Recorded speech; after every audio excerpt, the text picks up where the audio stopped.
Bonjour à tous et bienvenue dans cette chronique logement spéciale de la DIL 31. Parce qu'il peut arriver que vous soyez confronté à un différend avec votre locataire, votre propriétaire, votre syndic de copropriété ou même un constructeur et qu'il n'est pas toujours aisé de faire valoir ses droits. Aujourd'hui, notre chronique s'attache à vous donner quelques conseils pour réussir votre mise en demeure.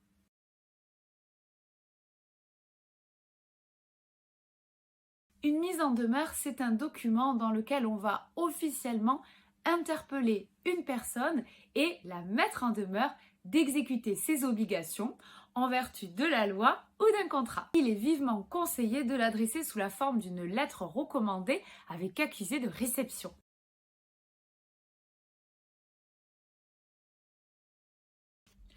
Même si elle est facultative dans la majorité des litiges, elle reste un préalable avant tout contentieux. Respectez une trame type et faites un bref historique de la situation. Soyez factuel et concis. Évitez les émotions.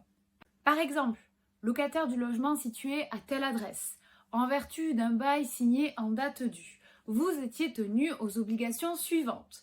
Or, à ce jour, telle prestation n'a pas été réalisée. Un autre exemple.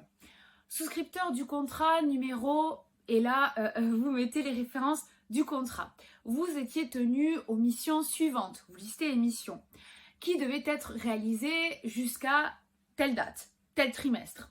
Vous n'avez pas réalisé les missions dans le délai qui vous était imparti. Faites une sorte d'état des lieux factuel de la situation.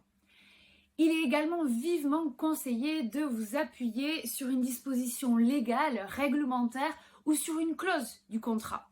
Et sur ce point, le contact auprès d'un conseiller de la DIL peut vous être très utile. Gardez en tête que l'enjeu, c'est d'éviter tout contentieux, mais en même temps d'apporter une date certaine à votre demande et de montrer aussi à votre adversaire que vous connaissez vos droits. N'hésitez pas à joindre en copie de votre lettre des documents qui pourraient étayer votre demande, par exemple un contrat ou une facture. Sachez que sur notre site internet qui se situe en barre d'infos, vous avez la possibilité d'avoir accès à des modèles de courrier pour vous aider dans votre rédaction. Dans tous les cas, il est vivement conseillé de vous rapprocher de notre service juridique.